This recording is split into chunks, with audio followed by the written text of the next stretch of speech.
empath, these are 5 danger zones that you need to be aware of so that you don't lose your gift or cause it to become distorted.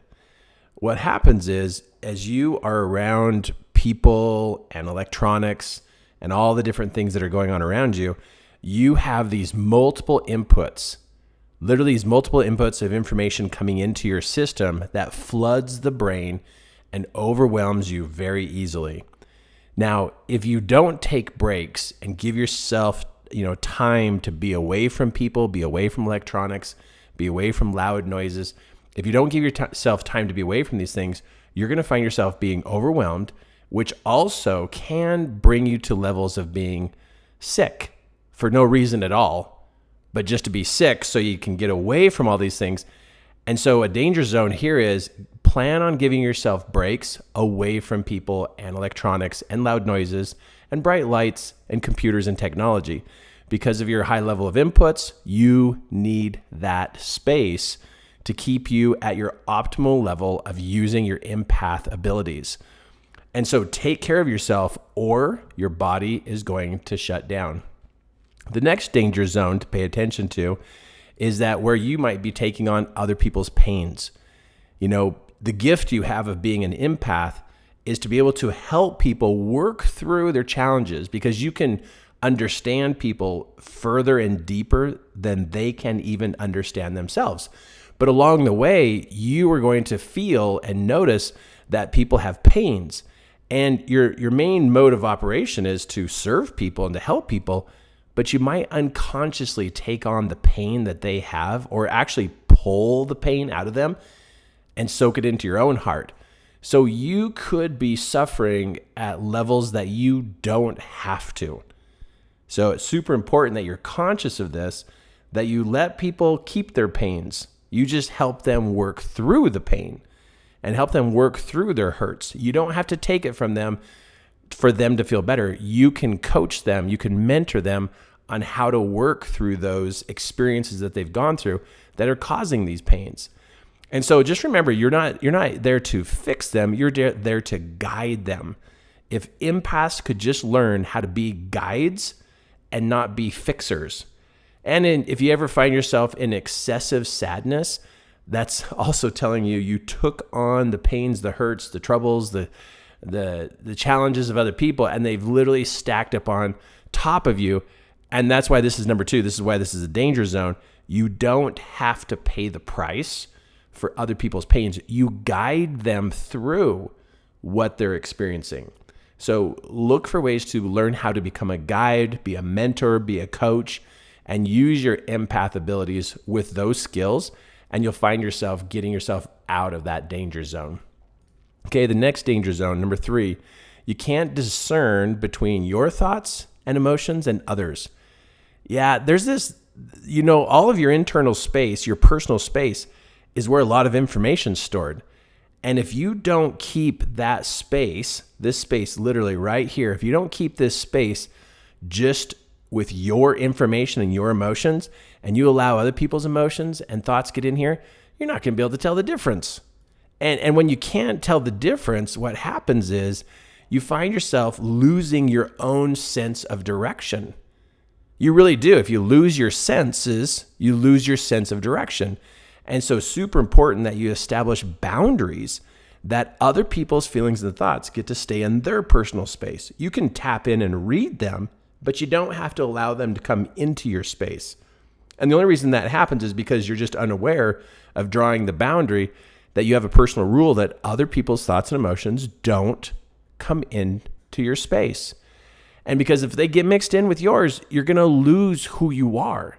You're going to be confused and you're going to feel really weird with a bunch of other people's stuff inside of you. So you draw up a personal rule. Nobody's thoughts and feelings get inside my space. They keep them. I can read them. I help them. I coach them. But I don't have to take them on to understand the person. Just make that a personal rule. Okay, next danger zone to pay attention to is this one right here. You don't realize that the distance your gift can reach. You have this ability to reach out into the world. You might be able to pick up on literally thoughts and emotions of your neighbors. You might even be able to pick up on thoughts and emotions of people clear across town, maybe even in another state. Your gift could be so big that you're picking up literally 10 or 12 or 20 or 50 or 100 people all at the same time.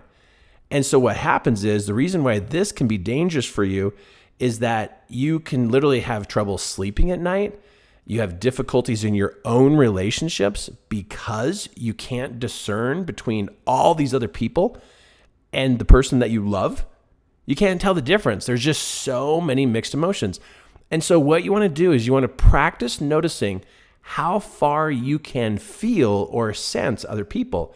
And you control the distance that your gift is working at. A gift that you have is to be managed. It does not have to be out of control. You can manage it. But you're the one who has to get involved with paying attention that your gift may be reaching further than you realize. Because if you're having trouble sleeping or you're having difficulty in relationships, and you could be all by yourself, but your head is just spinning with information, you have allowed your gift to go really far out there without any control or management of it. So if you sense that that's happening, you bring it in and you tell your mind, I want this gift to only reach out 5 feet or 10 feet. You gauge it, you control it, you decide how far it goes. And in the beginning, you might not feel like you have any control, but you keep practicing this until you can gain some sense control, how far you're sensing information. Because if you don't, you're going to be completely overwhelmed with all kinds of stuff in your head, and your personal relationships are going to be difficult. Okay, last one. Last danger zone to watch out for is this. You might be lacking the skill of only reading the person instead of taking it on. Right here, you see this border? This is where you choose that information can come right up to the edge of your personal space, and that you decide that you're going to read people, not actually have to carry their information with you. Now, this goes along with the other ones, but this is a little bit different because you're reading people and you are practicing reaching into their space, read them, and then you come back into your own space. And that you don't take the information on. You don't take the information on like you have to remember it, because it's always there for you. You don't have to remember hardly any people's information because you can just reread them the next time you're around them. The other thing is that when you do this and you keep their information outside of your personal space, it helps you maintain some safety levels. And so, because there are people out there who have negative thoughts and negative emotions, and where they're really negative and you're accustomed to taking on people's information, you could be experiencing a lot of negativity and you can't figure out why. And it's because the portal between you and the other person is wide open. So you need to close that door so that not just everybody's information just comes in and just gets inside your personal space, but that you reach out and read and then you come back into your personal space. But that's going to take some concentration and some focus on how the information is getting to you. You do not need a big hole in your aura to allow information to come in. You can use your aura as a protective zone to keep you safe and still read people. You don't lose your gift at all. In fact, you actually feel more safe because you know other people's negativity can't be dumped inside of you. And if you ever reach out to check in on somebody or read somebody and they're super negative, then you have the ability to disconnect and pull back into your personal space and let go of all their negativity. Because the empaths that I've met really struggle with this because they never thought this out before of how their gift is working and how they want it to work. So these are the 5 danger zones that I just wanted to make you aware of so that you can start to manage your gift at a higher level so that you don't pay the price. You don't get hurt by it. Now, if you would like to have additional training, like some live coaching, I do a live coaching call every single month. And there's a link right down here at the below. Just click the link, just read the information about what this looks like. Would love to help you even further expand your natural gift. If you're an empath or you're having some kind of sense that you are an empath, imagine what you could do if you had training. Imagine what you could do if you understood this gift better. You could serve other people at a higher level and you don't have to pay the price. You don't have to hurt. You don't have to pay the price. You don't have to be overwhelmed. You really could be at the top of your game of supporting and helping people work through their problems, work through their challenges because you understand them at a deeper level.